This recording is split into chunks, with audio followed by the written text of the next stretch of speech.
Welcome, FFC. This is a really special episode today. We are continuing our Move Well quarter, as you guys should all know if you've been following along. But today we have a really special guest in line with that theme. And I'm sure most of you already know. If you don't know, then you haven't been paying attention. And this is a local boy who's just making a big scene in the UFC, making a lot of noise. He's undefeated as a professional fighter. He's now had 2 fights, official fights in the UFC. Before that, he won a big fight on the Contender Series, the Dana White Contender Series, which got him into the UFC. Made a lot of noise with that. I mean, Dana White was really impressed with how he did in that fight. And had 2 fights, which were in what's called the Apex, right? Am I saying that right, Pete? Yeah, the UFC so Apex. It's more of a small venue, less spectators, made for TV event, really high dollar spectators. But now, June 29th, right? Yep. He's going to be his first arena card. And what's really cool about this fight that's coming up is that the headliner of this card is also his idol, the guy that got him into UFC. I don't know, maybe not as your idol, but the guy that got you into UFC. Also the biggest name probably in UFC history, Conor McGregor. He's going to be the headline fighter for that card. So yeah, you guys should know him. He's been around. He's a local kid, went to Reno High. But we're so grateful to have Peyton Talbot here joining us today. Thanks for being here, my man. Yeah, thanks for having me. Super exciting. Yeah, Whoop, whoop. good. Yeah, and Peyton, we haven't really got to have too many conversations in the office, so it's awesome to officially meet you. But yeah, I would like to know, to start off, of just your journey into MMA and the UFC and like what that's looked like, how you were inspired, all the awesome things. Yeah, so Connor inspired me, which was kind of what he alluded to, but I wrestled in high school, and then graduating, I didn't really want to go and do a collegiate sport because I just wanted to be a student. I didn't want to be swarmed by the student athleticism. And then I ended up getting into MMA and being a student athlete, one way or another. But I saw some Conor McGregor lights in a sushi restaurant when I was eating with my family, and I didn't even know that MMA was a thing around then. I think I was 18, and that was a spark that got me to try it initially. Okay, and yeah, so 18. How old are you now? 25. 25. Okay, so that's been quite a long time of just, in my opinion, too, of a lot of physical toll on your body through this. Yeah. So tell us how you kind of maintain your health. What are some of your routines, especially through movement, that keep you being able to fight at this high level? Yeah. So recovery has just been a huge factor in the sport now, especially the deeper you get into it, because you develop more scar tissue and more bad habits, and you wear down a lot of those tissues. But I try to just stay immersed in some kind of movement. I've always done that my whole career, and I think it keeps you young, whether that's skateboarding, dancing, pole dancing, running, all forms of activity I try to stay immersed in. And I go through phases where I'll skateboard for a month straight, or I'll train super hard, or I'll get more into wrestling or different aspects of the game. But just making sure that your body has to continually adapt to different movements, I think, keeps you really young. I love that you use that word, adapt. And I think it's super cool that you utilize all those different movement patterns, because that's so important. I mean, I've never been a UFC guy until you. I never really even paid attention, but you got me really excited about UFC. I've been now paying attention for probably the last, I don't know, almost a year now. And I can see the stress that it puts on everybody's body, but specifically yours, because I've been working on you as a patient. And when we talk about Move Well here in terms of chiropractic, it's always about resilience, which is how much stress can your body adapt to, and how much stress is your body undergoing. And obviously with UFC, it's a different level of adaptation than what Caitlin and I go through. Caitlin works out pretty hard. I do my old man exercises, so the amount of stress that is on my body isn't that high. Therefore, I don't have to have really intense movement patterns in order to sustain my adaptability. But for someone like you as a UFC fighter, and how intense the stress is on your body during that, 3-minute rounds, 3-minute rounds, is it? 5-minute rounds. Three 5-minute rounds. So that's a lot. There's a lot of stress on the body. And I've seen your body after a fight and what it does to it. And so it really takes a lot of preparation in order to be able to adapt to that kind of stress. Yeah, and that's the name of the game, is adaptation. It's how quick you can adapt in the ring from round 1 to round 2. And I'm sure you as a provider look at people in the cage right before the fight, and you can see spots on their body that need work, or you can see his shoulders kind of hiked up or more rotated forward. So there's people that do really good work towards making sure that they're recovering, right, and combating the scar tissue and everything. But those are usually the ones that do the best in the sport, or the ones that can adapt, and the ones with high resilience. Yeah, I mean, adaptation, that is the name of the game for life too. Like, as chiropractors, we are looking at the nervous system, right, which is how we are able to perceive and then respond, which is how we adapt, right? So yeah, speaking of which, Dr. Rick has been taking care of you at least for this last year or so, a little bit longer. Year, I think. Yeah. Mm-hmm. Had you seen a chiropractor before? Oh yeah. Okay. I've seen lots of chiropractors. Okay. Well, yeah, I'm interested to hear of like what maybe both of you can kind of tag team it, of like how his adjustments and like that training aspect like looks, how you've been feeling like under care here. Yeah, and just how that's been affecting your recovery and your adaptability. Mm-hmm. So this is probably the best I've ever felt with a chiropractor. And then just in terms of recovery, like he goes above and beyond, not just with adjusting me, but making sure that I'm getting enough time to recover, making sure that like even my diet is right, my sleep is right. So we go over so many things. He makes sure that all my muscles are turned on and activated. So that's been huge. Before I saw Rick, I saw a lot of different chiropractors here in town, and although it would be like a quick fix and I'd feel better, the day after, my neck would go out and it would be out for like 2 weeks, and it would take like repeated adjustments for me to get back into the training room and back into training. And that was a huge worry of mine getting into the UFC, or a little before that, before I started seeing you, was like my neck was just chronically getting worse and worse. And I was like, I don't know how much longer I'm going to be able to do this before I'm just not able to look over my shoulder. And that was a price I was willing to pay, obviously, but through finding you, I learned that I don't have to pay that price. And my neck has actually gotten much, much better. My sleep has gotten better. I now know what it takes to recover and get my gains when I need to get them. So that's helped like immensely. That's awesome. Well, when I watch your fights, I mean, you have a lot of strengths, but I think two of your biggest weapons, two of your superpowers in the ring is, number one, intimidation. The reason why you're so intimidating is because you can take such a shot. And that's what I think your second superpower is resilience. You can withstand a lot of punishment in there. And I know remember the first time I watched you fight, the commentator even was talking about how in the previous fight, you actually just stuck your head out and let the guy hit you. And then after the fight, the commentator's like, Peyton, what was that all about? And you're like, I just want to see what the guy had. But it's true. I watched your fight, and even this last one. So this last fight that you were in was up against a guy was a pretty big up-and-coming name in UFC. Similar type of fighting to you, was a stand-up kind of a striker guy. But within 2 minutes, that guy knew he was beat. And the reason why is because I remember very specifically he hit you, and you smiled like, "Oh my God, you can't hurt me. You got nothing against me, bro." Yeah. Right? I mean, I remember that moment very distinctly, and that's because you have such a resilience towards adapting, withstanding the stress and the rigors of the fight in there. And I really think that that's one of your weapons. But that is not just about MMA training. That's about your different movement patterns. And I know before this last fight, you even changed up one of your strategies as far as building up your strength, right? But you did it in a really smart way, which was, and I'd like you to actually talk a little bit about that. What was different about this strength program that you underwent, as opposed to just going to the gym and lifting heavy weights?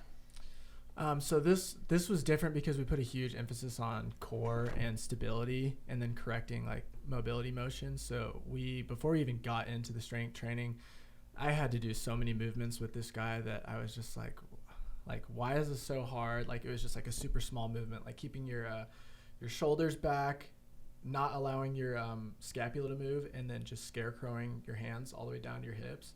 and I could only make it down like 3 inches at first. But sure enough, as we started doing them and phasing like week to week, I started getting better range of motion. And then pairing that with lighter weight, but we would do heavier weight, lighter reps just to keep the right muscles turned on. So we would deadlift heavy for like 1 or 2 reps, but we would make sure that the form was correct. My shoulders were back, everything, the whole lift was good to prevent packing on a bunch of muscle so that I couldn't make weight. But we were still turning on the right muscles and getting all those like neuroconnection to muscle connections firing, whatever you call those. You know the word for it. Yeah. Neural pathways. Yeah. That's exactly what you and I focus on. So I loved when you told me that you were doing that type of strength training, that type of adaptive movement training versus just trying to build bulk. Because when you build bulk, you actually lose some of your ability to withstand stress. Mm-hmm. The more fluid your muscles are, the more stress you're going to be able to withstand, because there's less friction. The tighter a muscle is, the more friction it builds up, the more likely you are to injure that. When you and I work, a lot of what I'm focusing on is adjusting the spine, get the nervous system online so your brain's communicating efficiently throughout the whole body. And then secondly, making sure all those muscles are turned on and firing like they're supposed to. So we go through a pretty extensive muscle testing session, especially right before a fight, where I'll put him into these positions, these fighting positions, and just make sure that the muscle are actually firing in those positions. And if they're not, then we do a lot of stimulation on the muscle to get the brain communicating with that muscle properly. It's all geared towards this idea of having you be as resilient as possible, so that when you encounter those stressors during the fight, they have minimal effect on you, which in turn is going to give you an advantage over your opponent. Yeah. And I think a big thing too is just not, like you said, not building the strength, but just accessing it. Because I think a lot of fighters, me included, are extremely strong, but we don't have all of those neural pathways established, like fully 100%. So being able to just like continuously unlock those and stimulate blood flow does wonders for strength. Totally. And even just your body being able to be aware, or your brain being able to be aware that your body can access certain movements. Because I remember seeing, I remember this video of you that like popped up on our Instagram, but it was like you were kind of in maybe not a favorable position and somehow like hooked your legs up around and like the guy ended up back on the ground. Like you left your feet, which is like not super common. I don't think like people like to feel stable. And I was like, what? Yeah. Oh. So it was like something wild. I probably should have looked at this before I came back on this. But yeah, I was just like, whoa, like it's just like the amount of like dynamic movement that you have access to, I think, based off of my limited knowledge of MMA fighting. But I think that's really what does make you so unique and special, because you do have access to these parts of your body that other people might be even like guarding in themselves because of past trauma and, different fights that they've been in. So continuing to be able to unlock that is going to continue to just like expand your skill, like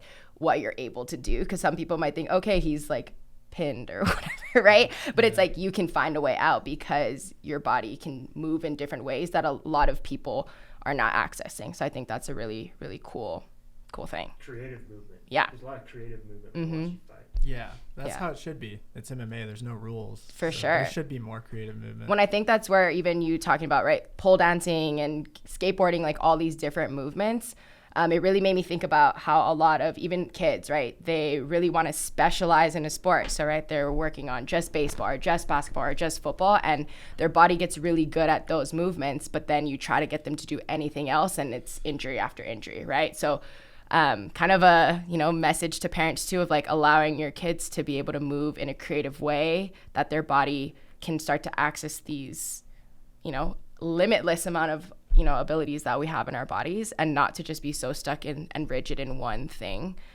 because life is about being in that flow and that dynamicness of it all. So I think that's really awesome. I've seen some of your pole dancing videos. I feel like that's so cool. I'm like, I can't even do that. Thank you. My sister's a great teacher. Yeah, that's awesome. Thank you. Yeah, I think what Caitlin's alluding to is habitual movement. If your kid is going through a lot of habitual movement in training for something specific, then there's going to be a lot of strengths, but on the opposite side of that, there's also going to be a lot of weaknesses, which is going to open the door for injury. So I do think that's a testament to you, Peyton, and your history of movement patterns is the fact that there aren't a lot of habitual movements in there. There's a wide range of creative movements, which certainly allows your body to be more resilient, more adaptable. Yeah, I think so too. And I can feel that too.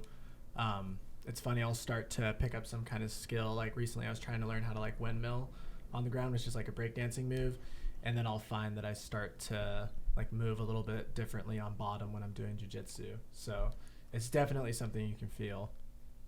Nice. And is that an intent of yours, or is that just who you are?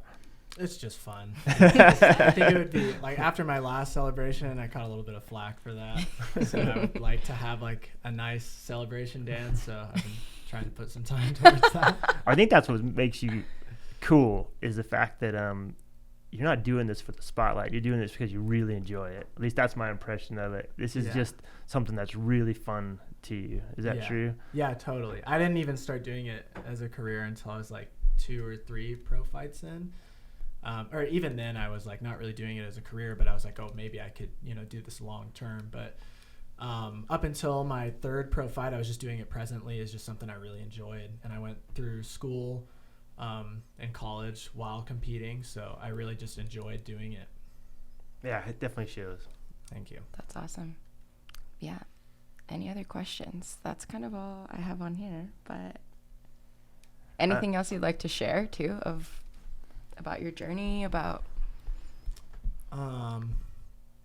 I would just say that if you are in MMA or any high level sport that puts a lot of trauma on the body, I think it is equally as important to just make sure that you're recovering well. It'll not only prolong your career and make sure that, you're able to show up present every day in training, but it'll also prolong your life. I assume, I'm not really there yet, after the sport, and it'll teach you long-term lessons habitually of how to recover. So I think that's really important, and that's something that Rick has taught me. So yeah, I love that you shared so much about your training and your movement and the creative movement and how important the adaptability is to it, because that's so important to our guests. But I think we do have a little bit of time left. I would just like to hear a little bit about what you're excited about with this next card, and then looking beyond that too. What's the future hold for Peyton Talbot? Well, I'm super excited just because I'm gonna hopefully get to meet Conor McGregor. Yeah, that's cool. That guy is so cool, and you could say whatever you want about him, but nobody has done what Conor has done. So I'm just super excited to meet him and fight the same night that he's fighting, and be in that kind of energy and atmosphere. And then after this fight, hopefully I get a great finish and I get to start calling my shots a little bit more and moving up. So hopefully after this fight, I'll do one more this year, and then I'll try to really hit the gas pedal and try to move up through the ranks. And I say I want to do one more this year, but it's, if they come at me. It's up to them. Yeah, it's up to them. And then I just have a really hard time saying no, because I'm like, it's just very enticing. Like this step up in competition, I get so excited about testing myself, and I'm like, I don't need the 2 months to rest. Like, that's not going to do anything for me. So I did a quick YouTube search of the guy you're fighting. I don't remember his name off the top of my head. But it does look like he's more of a stand-up kind of striker guy, right? But he's coming down a weight class. He was a featherweight. Yeah. So he's going to be going down to bantamweight. How does that change the aspects going into, or the strategy going into this fight? Is there any difference with that? Yeah, he just looks a little bit chunkier. But I like that he is a striker. If he was coming down from featherweight and he was a grappler, I'd be a little bit worried. But striking can get away with being a little bit lighter. And honestly, I'd be surprised if he makes weight, because he is pretty thick, and I don't know. What happens if he doesn't make weight? Do you guys still get a fight? I'm still going to take the fight, probably. Yeah. But, I'm prepared to already accept that. But I'm just glad that he's a striker. I think no one that weighs the same amount as me can strike with me, so I'm super excited for that. And my striking is just so much better when I don't have to worry about somebody trying to lay on me like a blanket. So I think you're going to see probably a highlight-worthy finish. Either way, I could get caught, so Yeah. Yeah, I know that last fight that we watched was just fireworks. I mean, that was my favorite UFC fight I've ever watched of all time, because I don't want to watch guys rolling around on the ground holding each other and for 2 minutes, 3 minutes. But that last fight was just fireworks the whole time. And so I think there's a good chance that we're about to see that again. Is that true? Yeah. I really surprised myself that time. I was rather locked in for that fight. I thought he was going to put up way more of a fight. But I arguably think that my last competitor is better than my next one. So yeah, we'll see. Yeah. So June 29th. What time? Any idea about what time? No, I'm not sure. I assume I'll be on the prelims because the main card has already been published, and I think there's 6 fights on it. So Okay. I assume it's going to be like an all-day thing because it's International Fight Week, which is like the biggest UFC event of the year, probably aside from UFC 300. So it's going to be like an all-day thing, and there's going to be a lot of media coverage around it. So you guys will see if you're paying attention. So it's pay-per-view, correct? Yep. Is pay-per-view to watch your fight too, or will it be on ESPN? Do you know? I guess No. too early to know. Yeah, well, I'll probably be on prelims, so it should be free if you have ESPN, Okay. and then you do the pay-per-view for the main card with McGregor Yeah. on it. Okay, so UFC 303, June 29th. Yep. Conor McGregor. Definitely tune in to see our local boy put up some fireworks, baby. Right before 4th of July. I'm excited to see it, my man. Mm-hmm. Yeah. Well, yeah, thank you so much for being here. Congratulations on all your successes so far. We're so excited to continue to support you, be part of your team, and good luck. Thank you guys so I love much. it. Yeah, thanks for being part of the FFC family. Yes. Thanks for taking me in. Of course.